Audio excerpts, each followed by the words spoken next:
Hello అండి అందరికీ. నా పేరు సుస్మిత. నేనైతే కొత్తగా యూట్యూబ్ ఛానల్ స్టార్ట్ చేశాను. ఇదైతే యూట్యూబ్‌లో నా సెకండ్ వీడియో. ఈ వీడియోలో అయితే నేను మొత్తం డిష్ వాషర్ గురించి చూపిస్తున్నాను. ఈ వీడియో ఎవరికైతే కొత్తగా డిష్ వాషర్ తీసుకున్న వాళ్ళకి, అసలు ఏం ఐడియా లేని వాళ్ళకి మాత్రమే, తీసుకోవాలని అనుకుంటున్న ఐడియా ఉన్న వాళ్ళకి మాత్రమే, అన్నీ తెలిసిన వాళ్ళకైతే మాత్రం కాదు. అంటే డిష్ వాషర్ కొన్ని ఇయర్స్ అయ్యి అన్నీ తెలిసుంటది కదా! వాళ్ళకైతే మాత్రం వాళ్ళైతే వీడియో స్కిప్ చేసేసేయండి. తెలియని వాళ్ళ కోసం ఈ వీడియో. ఇంకోటేంటంటే నా వీడియోలో ఇది నా ఛానల్‌లో సెకండ్ వీడియో. ఈ వీడియో మీకు కొంచెమన్నా యూజ్ అయింది అనుకుంటే నా ఛానల్‌ని సబ్స్క్రైబ్ చేసి సపోర్ట్ చేయండి. మనకి ఏ డిష్ వాషర్ ఒకేలాగా పనిచేస్తుంది. కాకపోతే కొంచెం మోడల్ ఒకటి అది లైట్‌గా డిఫరెన్స్ ఉంటది. ఇంకేముండదు. చూడ్డానికి డిష్ వాషర్ అయితే ఇలా ఉంటది. మనకి టాప్ రాక్, బాటమ్ ర్యాక్ ఇది. ఇప్పుడు నేనైతే ఫస్ట్ ఇక్కడ ఒక ఫ్యాన్ కనిపిస్తుంది కదా! ఈ ఫ్యాన్‌కైతే మేము ఎందుకు చూపిస్తున్నానంటే, ఇది ఇక్కడి నుంచి అంతా మనకి రన్ అవుతుంటది. అంటే డిష్ వాషర్ ఆన్ చేసిన కాడి నుంచి అయిపోయే వరకు ఆ ఫ్యాన్ అంతా రన్ అవుతుంటది. మనకి ఇదైతే ఫస్ట్ ఆ ఫ్యాన్ ఎందుకు చూపించానంటే, మనం ఆ ఫ్యాన్‌కి తగలకుండా కొన్ని పెద్ద గిన్నెలు ఉంటాయి కదా! ఆ ఫ్యాన్ వరకే తగలకుండా వరకైతే మనం జాగ్రత్తగా చూసుకొని పెట్టాలి. ఎందుకంటే ఆ ఫ్యాన్ ఇరిగిపోద్ది కొన్ని సార్లు. ఏమైనా టచ్ అయిన లోపల అది కంటిన్యూగా ఆన్‌లోనే ఉంటది కాబట్టి, ఆ ఫ్యాన్ టచ్ అవునంత వరకు మాత్రమైతే మనం చూసుకొని పెట్టుకోవాలి. అందుకే ఆ ఫ్యాన్ అయితే చూపించాను. తర్వాత వచ్చేసి ఇది ఫస్ట్ టాప్ ర్యాక్. ఈ టాప్ ర్యాక్‌లో అయితే మనము బౌల్స్, ప్లేట్స్, తర్వాత మన టీ, కాఫీ మగ్గులు, గ్లాసులు, స్టీల్ వేసుకోవచ్చు. ఇంకోటి ఒక డౌట్ చాలామందికి ఉంటది. ప్లాస్టిక్ వేయకూడదని. మంచి క్వాలిటీ ప్లాస్టిక్ అయితే ఎటువంటి ఇబ్బంది ఉండదు. మీకు ఇప్పుడు నేను చూపిస్తున్న వాటిలో అన్నీ కాదు, కొన్ని ప్లాస్టిక్‌వి అయితే ఉన్నాయి. నాకు కొన్ని సంవత్సరాల నుంచి వాడుతున్నాను. ఎటువంటి ఇబ్బంది లేదు. దాని నుంచి ఏమీ కరిగిపోయింది లేదు. దానివల్ల ఏమి ఇదైతే జరగలేదు. కొంచెం మంచి క్వాలిటీ ప్లాస్టిక్ అయితే మీరు పైన వేసుకోవచ్చు. ఇంకోటి ఏంటంటే, ప్లాస్టిక్ అనేది కింద వేయకూడదు ఎప్పుడు. ఎందుకంటే కింద టెంపరేచర్ చాలా ఎక్కువ ఉంటుంది. దానికి ఖచ్చితంగా అయితే కరిగిపోద్ది ఆ ప్లాస్టిక్. అందువల్ల అయితే మీరు ప్లాస్టిక్ ఏమున్నా కూడా మంచి క్వాలిటీ అయితే ఖచ్చితంగా మీరు పైన వేసుకోవచ్చు. లేదంటే మీరు హ్యాండ్ వాష్ చేసుకోవడం బెటరు. తర్వాత వచ్చేసి అది టాప్ ర్యాక్.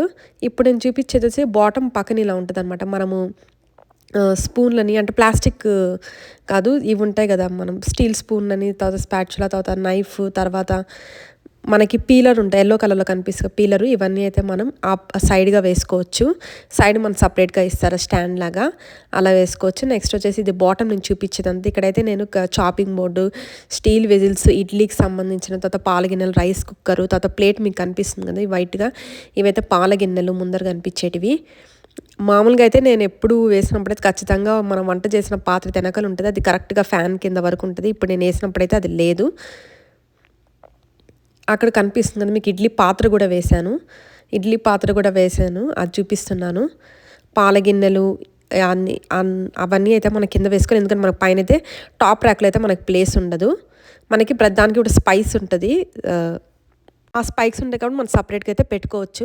ఇది బాటంలో మనం వేసుకోవాల్సినవి. నెక్స్ట్ ఇప్పుడు ఏంటంటే, నేను ఇక్కడ డిష్ వాషర్ మనకి ట్యాబ్లెట్స్ అంటారు. ఇవి మన ట్యాబ్లెట్స్ అన్నా వేసుకోవచ్చు, లేదా లిక్విడ్ అయినా వేసుకోవచ్చు. నన్ను అయితే నా సజెషన్ అండి, నేనైతే ఫస్ట్ ఈ ట్యాబ్లెట్సే వేసేదాన్ని. కొన్నిసార్లు ప్రాబ్లం ఏంటంటే, ఈ ట్యాబ్లెట్స్ అయిపోద్ది కానీ కొన్నిసార్లు దానికి అతకపోయి ఉంటుంది, వాష్ అవుద్ది, కానీ ఈ మురికి అక్కడ అలాగే ఉంటుంది. నేను అందుకే ఏం చేస్తాను, ఇప్పుడు లిక్విడ్ చూపించాను కదా, ఇలా మనం క్లోజ్ చేయాలి. నేనైతే ఖచ్చితంగా ఈ లిక్విడ్ యూజ్ చేసిన కాడి నుంచి నాకు చాలా బాగుంది. మనం ఏదైనా కూడా వాడచ్చు. ఎందుకంటే ఇదైతే మనకు అతుక్కునే ఛాన్సే లేదు. మొత్తం నీట్గా క్లీన్ అయిపోద్ది. ఏదేసినా కూడా క్లీన్ అవుద్ది. కాకపోతే ఆ ట్యాబ్లెట్స్ కొంచెం నాకు ప్రాబ్లం అయిపోయేది. అది అలాగే ఉండిపోయేది. మళ్ళీ ఇంకోసారి 3-4 సార్లు వేసిన సిచ్యువేషన్స్ కూడా. అందుకే నేను మానేసి అయితే లిక్విడ్ వేస్తున్నాను. ఇప్పుడు ఎలా ఆన్ చేస్తే చూపిస్తున్నా. మనకి ఇక్కడ చాలా ఆప్షన్స్ ఉన్నాయి, మీకు కనిపిస్తున్నాయి కదా, స్టార్ట్, క్యాన్సిల్. ఇక్కడ చూడండి ఇక్కడ మీరు చూసినైతే heavy, normal, 1 hour wash, soak and clean, ఇలా మనకి చాలా ఆప్షన్సే ఉన్నాయి. ఇక్కడ స్టార్ట్ బటన్ నొక్కాను, చూసారు కదా, అలా స్టార్ట్ బటన్ నొక్కేస్తే మనకు ఒక 3-4 అవర్స్, 3 నుంచి మినిమం 3 అవర్స్ అయితే పడుతుంది. ఒక 3-3.5-4 అవర్స్ లోపల అయితే మనకి మొత్తం 4 అవర్స్ కూడా 3-3.5 అవర్స్లో అయితే మనకి అయిపోద్ది. నెక్స్ట్ ఇక్కడ చూసారు కదా, మొత్తం అయిపోయాక మనకి ఇక్కడ లైట్ వెలుగుద్ది క్లీన్ అని. తర్వాత అది అయిన వెంటనే మనమైతే ఓపెన్ చేసుకోవచ్చు. మనకి ఎటువంటి వాటర్ కానీ ఏది ఉన్నా లైట్గా అది ఉంటుంది వాటర్. మనం డైరెక్ట్గా తీసి మనం సర్దేసుకోవచ్చు అంతా అయిపోయాక. మామూలుగా నేను డిష్ వాష్ ఆన్ చేసిన ప్రతిసారి స్పాచులా, తర్వాత వచ్చేసి ఈ చాపింగ్ బోర్డ్ ఇప్పుడు కూడా వేసానండి. దాని తర్వాత దోశ పెనము, బాండలు అవన్నీ అయితే కష్టంగా వేస్తాను. ఈసారి వేసినప్పుడు మాత్రం నేను రికార్డ్ చేసినప్పుడైతే ఆ దోశ పెనం, తర్వాత వెనకాల బాండలు అయితే వేరేది అది చూపించుంటాను. ఇప్పుడు మీకు కనిపిస్తుంది కదా, అవే స్పైక్స్. అవి చూడండి ఎంత క్లీన్గా వచ్చేసాం మనకి. ఇంకోటి ఏంటంటే, మెయిన్ డిష్ వాషర్ వేసేది నేను చెప్పాలనుకునేది, కొంచెం కూడా మనము పాల మీగడ ఏదైనా మాడిపోయి అలా ఉంటాయి కదా, అవైతే ఖచ్చితంగా క్లీన్ చేసి అంటే మన స్క్రబ్బర్తో క్లీన్ చేసేసే వేయాలి. మనం అలాగే వేస్తే అలాగే వస్తుంది. ప్రాబ్లం డిష్ వాషర్ తొందరగా చెడిపోద్ది. ఎందుకంటే ఆ మురికంతా అక్కడ కింద ఉంటుంది కాబట్టి ఇదే మిషన్ అతుక్కుపోయి తొందరగా చెడిపోద్ది. చూడండి ఎంత తల మెరుస్తున్నాయో. ఏం అవ్వవు ఇవైతే. చూడండి నేను స్టీల్ గ్లాసెస్ కానీ ప్లాస్టిక్వి అన్నీ కదా, కొన్ని ప్లాస్టిక్వి ప్లేట్స్ అవి కూడా నేను వేసాను, ఏం అవ్వలేదు.